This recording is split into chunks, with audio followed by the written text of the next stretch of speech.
बटेंगे तो कटेंगे। हम लोग बचपन से हम लोग पढ़ते आए हैं, अनेकता में एकता का। योगी आदित्यनाथ का दिया हुआ यह नारा बटोगे तो कटोगे लेकर के पूरी तरह से सियासी जंग चल रही है। हर कोई एक दूसरे को गिराने में लगा है, हर कोई एक दूसरे को तोड़ने में लगा है। पहली ये बात है कि बटोगे तो कटोगे का नारा क्यों? आखिर योगी ने जो दिया था, यह ऐसा बयान आने से लेकर करके पूरी तरह से हर राज्यों में सियासी शुरू हो गई है। पहली बार विधानसभा चुनाव का हरियाणा में जो बात हुआ था, उसमें योगी जी ने अपने प्रचार प्रसार में यह बातें कह दी थी कि हम जब जब बढ़ते हैं तब तक हम हट जाते हैं और हमारी सरकारें गिर जाती है। इसलिए एक बार एकजुट होकर करके आगे बढ़ो और सरकार को बनाओ और पूरी तेजी लाओ और तभी विकास होगा। मुद्दा बिल्कुल क्लियर था, लेकिन आलोचना होती ही रहती है। हर पार्टी अपनी अपनी दावें चलती रहती है। हर विपक्ष या कोई भी हो, हर कोई एक दूसरे को कटाक्ष में लगे रहते हैं और इसी के कटाक्ष में लेकर करके बातें चल रही है। बात हरियाणा से उठी थी और वह धीरे धीरे झारखंड में लहर फैल गई, झारखंड से यूपी में फैल गई और यूपी से बिहार और बिहार से महाराष्ट्र, ऐसे लेकर के 5-6 स्टेट में पूरी तरह से यही नारा को लेकर करके पूरी कहते ना एक जंग शुरू हो गई है। और ऐसा कहा जा रहा है कि यूपी का उपचुनाव में यह नारा लिटमस टेस्ट की तरह काम करेगा, यानी एक ऐसा टेस्ट जिससे पता चल जाएगा कि अब लोग एक होंगे कि नहीं। अब देखिए इस पे कितने कितने लोग कैसी कैसी बयानें दे रहे हैं और क्या क्या बातें कर रहे हैं। चाहे वो योगी हो, चाहे वो राहुल गांधी हो, चाहे वो तेजस्वी यादव हो, चाहे वो चिराग पासवान हो, चाहे शिवराज सिंह चौहान हो, चाहे वो बाल ठाकरे हो, हर कोई इसको लेकर के अलग अलग बातें रख रहे हैं। मुद्दा बिल्कुल क्लियर है, इसको लेकर करके गुमराह किया जा रहा है और हर कोई अपने अपने बात अपनी अपनी अंदाज में रख रहे हैं। इसको समझिए और तब हम इस पे डिस्कस करेंगे कि एक्चुअली में ये कहना क्या चाह रहे हैं, दिखाना क्या चाह रहे हैं। क्या यही मुद्दा हमारे देश को जोड़ने का काम कर रहे हैं? सबसे पहले मैं एक बात क्लियर करना चाहता हूं कि ये जो सारे लोग हैं, ये सारे के सारे हिंदू हैं। तो ये बात क्लियर होना चाहिए कि ये जो तोड़ो जोड़ो और बात कर रहे हैं, क्या ये हिंदू और मुस्लिम को एक करने की कोशिश कर रहे हैं? हाँ, जब ये सियासी में मुस्लिम आ जाता तो लगता कि है हिंदू मुस्लिम अलग अलग की बातें कर रही है। अब देखिए कि ये पिटारा क्या कहना चाह रहा है। जिस तरह से योगी आदित्यनाथ ने बातें रखी और विपक्ष को घेरा है, कह रहे हैं कि झारखंड में बांग्लादेशी जिस तरह से घूस पैठ कर करके झारखंड में तनाव फैला दिए, उसके डेमोग्राफी को चेंज कर दिए हैं। हमारा सनातन खतरे में है, हिंदू नहीं रह पा रहा है, हिंदू को भी तोड़ा जा रहा है और उसको जातिवाद के नाम पे तोड़ कर करके वोट बैंकिंग ले जा रही है। यह खतरे की घंटी है और इसको समझना पड़ेगा। और यही चीज कहीं ना कहीं वो हरियाणा में यही बातें रख दिए थे और उसी को लेकर करके झारखंड में यह चुनावी रैली में बिगुल फूंक रहे हैं। और कहीं न कहीं कानपुर हो, लखनऊ हो, यूपी में ही तो उनका गढ़ है और वह गढ़ को हर तरह से समझने की कोशिश कर रहे हैं और वहां पर एक हिंदुओं को एकजुट होने का नारा देते हैं। और जिस तरह से योगी हिंदुत्व को रिप्रेजेंट करते हैं, तो ये क्लियर है कि वो हिंदू को एक होने के कह रहे हैं। कहते हैं कि लोग तो मजहब में अलग अलग बातें चल रही है, लेकिन मजहब के बीच में जो आपस में जो जातिवाद की लड़ाइयां चल रही है, इससे बटना है, जो टूटने की बात चल रही है, इससे हटना है। इसलिए कहीं ना कहीं यह नारा, यह जो कथन है, कहीं ना कहीं ये रिप्रेजेंट कर रहा है कि आप टूटोगे तो जाओगे, यानी बटोगे तो जाओगे, हमारी राष्ट्रीयकरण ध्वज खत्म हो जाएगी। और कहीं ना कहीं यह चीज आज से नहीं है, अगर देखा जाए तो मुगलों के जमाने से, उससे पहले से है। और इसी का फायदा उठा करके मुगल हमने तोड़ दिया और मुगल राज किए थे भारतवर्ष में। इसी तरह से मुगलों को तोड़ करके अंग्रेज भी राज किए थे। लेकिन हमें यह चीजों को समझना चाहिए, अगर यह बातें नहीं होती तो ऐसे ऐसे लीडर कहां से होते। सुभाष चंद्र बोस कहते हैं तुम मुझे खून दो मैं तुझे आजादी दूंगा। उनके लिए लोग खून देने को लिए तैयार हो गए थे। क्या था उनका मुद्दा, एजेंडा क्या था? उन्होंने भारत जोड़ो का आंदोलन लगाया था, भारत को विरोधी गतिविधियों से मुक्त करना था। लेकिन ऐसी कोई बातें नहीं कर रहे हैं। महात्मा गांधी ने कहा था करो या मरो, इसकी नारा देकर के उन्होंने बहुत सारी चीजें बातें की गई थी। लेकिन अब मामला कुछ अलग हो गया है। अब मामला देश के अंदरूनी ताकतों को लेकर के नहीं है, देश की बाहरी ताकतों को लेकर के हो गया और हर लोग अलग अलग बातें कर रहे हैं। झारखंड के सीएम हेमंत सोरेन है, उनका जो बयान आया वो कहते हैं कि ये योगी जी कहीं ना कहीं हमें तोड़ने की कोशिश कर रहे हैं, हिंदू मुस्लिम को अलग अलग करने की कोशिश कर रहे हैं और इसमें तनाव लाने की कोशिश कर रहे हैं। भाई इतना अगर पता ही होता तो आप ही कर लेते। अगर ये तनाव है तो फिर आपस में झगड़े क्यों कर रहे हैं और आपस में लड़ाइयां क्यों लड़ रहे हैं? ये सब चीजें तो नहीं करनी चाहिए था। बहरहाल उनका अपना निर्णय है, उनका अपना फैसला है और लड़ाई भी तो इसी वजह से होती है, जंग भी तो इसी वजह से होती है। उसमें बीजेपी के शिवराज सिंह चौहान का कहना है, जो केंद्रीय मंत्री है, कहते हैं जुड़ोगे तभी बचोगे। वही चीजों को डिफरेंट अंदाज में पेश कर दिए और कहते हैं जोड़ना तो बांटना का नहीं है, अब कहते हैं जोड़ोगे तब बचोगे। यानी हमें जोड़ना है, एकत्रित होना है और तभी हम बातें कर पाएंगे और आगे बढ़ पाएंगे। जातियों में नहीं बंटना है। जिस तरह से बांग्लादेश कि हिंदुओं की हालत कैसी हो गई है, बांग्लादेश में हिंदू को खदेड़ खदेड़ के भगाया जा रहा है, मारा जा रहा था, इसलिए वहां पर भी लोग जुड़े थे, एक हुए थे, सनातन बढ़ा था, तब जाकर बांग्लादेश में हिंदू सेफ हुए थे। नहीं तो वहां भी कट रहे थे, वहां भी मर रहे थे, वहां भी दंगे हो रहे थे। उसको रोकने के लिए भी जोड़ना पड़ेगा, एक होना पड़ेगा। तो ये इंडिकेशंस अपने आप में कह देती है, बांग्लादेश का इंडिकेशन कह देता है कि हिंदू एक हो जाओ। हर कोई की अपनी अपनी तथ्य है, अपनी अपनी राजनीतिक है, हर कोई की सोच है। लेकिन हमारी जो डेमोग्राफी है, हमारी जो पॉपुलेशन है, हम जो समझते हैं उसको लेकर के क्लियर हो जाते कि हम क्या चाहते हैं। और इसी वजह से ज्यादा लड़ाइयां हो रही है।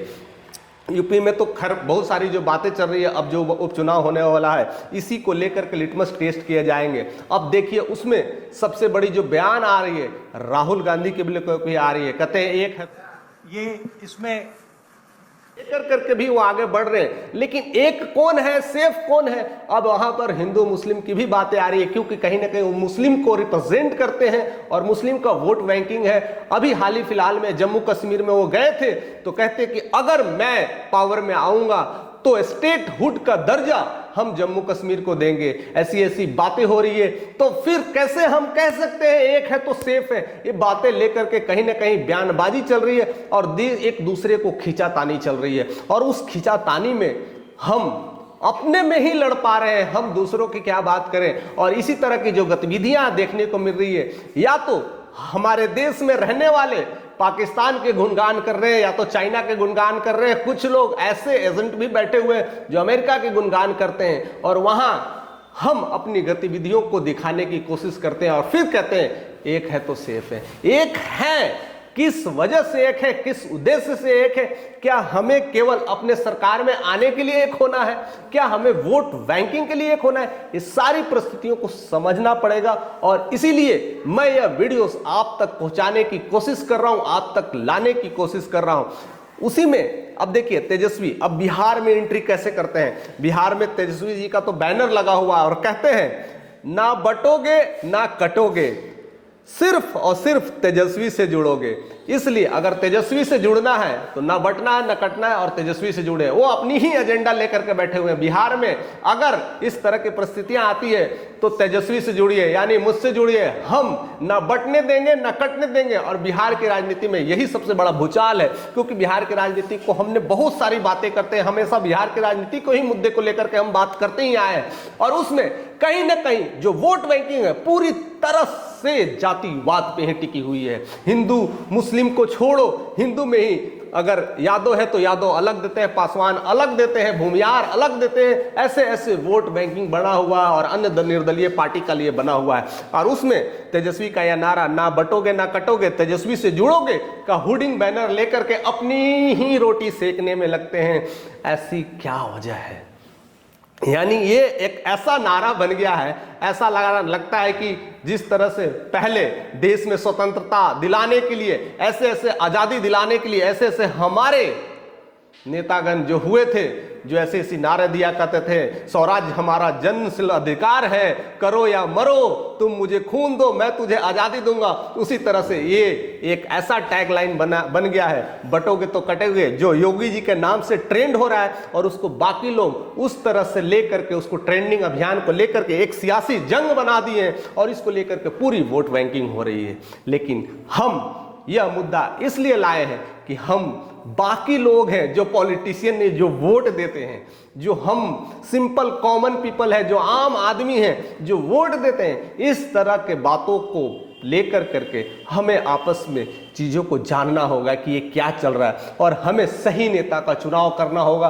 देखना है कि कौन किस में क्या करने वाला है, कौन किस तरह की लड़ाइयाँ लड़ा रहा है, उसमें हमें नहीं पड़ना है और हमें इससे बच करके एक सही वोट को कास्ट करना और सही नेता लाना है। दूसरी बात, अगर हम अमित शाह की बात करते हैं, जो गृह मंत्री हैं, वो भी अपनी इस प्रतियोगिता में भी कम नहीं है। वो भी अपने एजेंडे को सेट कर करके पूरी महाराष्ट्र में भूचाल लाने की कोशिश कर रहे हैं। और महाराष्ट्र का इलेक्शन होने वाला है, आजकल में भी चल रहा है और एक चरण भी हो गया होगा, उसको लेकर के भी अपने बहुत कुछ बोला है और कहते हैं बांटोगे का मतलब, कांग्रेसी जो जात पात के नाम पर हमें बांटते हैं, मजहब के नाम पे बांटते हैं, समाज के नाम पर बांटते हैं, उसके लिए वो कहीं ना कहीं इंडिकेशन दिए हैं। और दूसरा कटने, यानी बांटने और कटने को अलग अलग समझाने की कोशिश की गई है। यानी योगी जी के उद्देश्य को आगे लेकर के महाराष्ट्र में बम फोड़ने का काम हो रहा है, यानी पूरी तरह से चलाने का काम हो रहा है। यानी बांटने का काम जिस तरह से कांग्रेसी कर रहे हैं, या तो जात पे, या तो समाज पे, या तो मजहब पे, ऐसी लड़ाइयां लड़ा रहे हैं। और दूसरा काटने का मतलब कहते हैं जो दंगा हो रहा है, सांप्रदायिक हिंसे हो रहे, आसपास में लड़ाई हो रहे, ये सब कटो और बटो का मतलब समझाने की कोशिश की है। और इस तरह से अगर महाराष्ट्र में कहते हैं कि हम आएंगे तो इसको ठीक कर देंगे और ये सब सारी चीज़ों को हटा देंगे और एक नया राष्ट्र का निर्माण करेंगे। और कहीं ना कहीं ये सब लोग जानते हैं, या तो हिंदू मुस्लिम सिख ईसाई, हमारा तो पूरा ही ऐसा ही देश ही है, लेकिन यह प्रथाएं कई लोग जानते हैं कि कौन मुस्लिम राष्ट्र बनाना चाहता है, कोई हिंदू राष्ट्र बनाना चाहता है। ऐसे कई गतिविधियां भारत में चल रही है। कई लोग पूरी मुस्लिम डोमिनेटेड बनाना चाहते हैं, कई लोग हिंदू डोमिनेटेड बनाना चाहते हैं। ईसाई और सिख का कहीं ना कहीं दबदबा कम है, इसलिए वो ज़्यादा कुछ उछल कूद नहीं मचा रहे हैं। लेकिन कहीं ना कहीं अगर हिंदू मुस्लिम की बात देखें तो भारत के दो टुकड़ों की बात की जा रही है। भारत एक है, लेकिन भारत को दो हिस्सों में बांटने का काम कर रहे हैं। एक कैसा न कैसा अगर कहा जाए तो यह बयान कहीं ना कहीं राहुल गांधी ने क्लियर कर दिया है कि जिस तरह से अमित शाह का बयान है, जिस तरह से योगी जी सोचते हैं, वो भारत को ही दो टुकड़े में बांटने की कोशिश की गई है। एक हिंदू और मुस्लिम ऐसे ऐसे कर करके मजहब के लिए लड़ाइयाँ चल रही है, एक दूसरे को कटाच में लगना। लेकिन हमें ये जानना है कि ऐसा हो क्यों रहा है। हाल ही में हुए महाराष्ट्र में लेकर के इलेक्शन को लेकर बहुत तेजी से प्रचार प्रसार कर रहे हैं। चिराग पासवान से भी ये बातें की गई है, लेकिन उनकी राजनीतिक सोच बिल्कुल परे है और वह हर लोगों से कुछ अलग हट के बात कर देते हैं, इसलिए वो खास है और ज़्यादा लोकप्रिय रहते हैं और ज़्यादा वायरल भी रहते हैं। उनका कहना है कि भारत विविधताओं का देश है, आज से नहीं सदियों से यहाँ से सारे धर्म के लोग रहते हैं। यहाँ पर कहने का मतलब है सब लोग एक साथ मिलकर के रहें, भारत के लोग आपस में ना टूटे। लेकिन बाहर जो सपोर्ट कर रहे हैं, गतिविधियों को सपोर्ट कर रहे हैं, हम भारत में रह करके पाकिस्तान को सपोर्ट करते हैं, चाइना को सपोर्ट करते हैं, ये गलत है। इससे हमें निकलना चाहिए, इससे हमें आगे बढ़ना चाहिए और ऐसी परिस्थितियां ना पैदा होने दे कि धर्म जाति को लेकर के देश में झगड़े हो, लड़ाइयां हो और कहीं ना कहीं जातिवाद के लिए जो वोट बैंकिंग हो रही है, इसको लेकर के हमें पूरी नजर रखना चाहिए, देखना चाहिए कि ऐसी कौन सी पार्टियां हैं जो हमें लड़ाने की काम कर रही है, जो हमें तोड़ने की काम कर रही है और जो आपस में कहते हैं धर्म जाति के नाम पर अलग करने की कोशिश कर रही है, इसको देख कर करके हमें इससे आगे निकलना है। हमें ऐसी लड़ाई नहीं लड़ना है। एक होने का मतलब है भारत विविधताओं का देश है, हमें वैसे डेमोग्राफिक के रूप में एक होना है। एक है तभी सेफ है। ऐसे बहुत सारी बातें जो चल रही है और उसमें हर कोई का अपना अपना प्रति राय है। हर कोई अपनी अपनी कहते हैं ना रोटियां सेक रहे हैं, अपने वोट बैंकिंग बनाने की बातें कर रहे हैं। ये धीरे धीरे हरियाणा से लेकर के झारखंड, यूपी, बिहार, महाराष्ट्र तक तो फैल चुका है। अब लगता है कि पूरे भारत में यह नारा कहीं ना कहीं तेजी से फैलेगा और यह दो नारा काफी कुछ सेफ हो रहा है। बटोगे तो कटोगे, एक है तो सेफ है। उसमें क्या लगता है कि आप सेफ हैं? जो हमारे साथ जितने लोग युवा जो जुड़ते हैं, जितने आम लोग जुड़ते हैं, क्या लगता है कि यह नारा काफी कुछ हड़कंप मचाएगा? क्या लगता है वोट बैंकिंग के लिए यही नारा काम आने वाला है, या ये सब हमें मन करेंगे तो कटेंगे ये कहने वालों?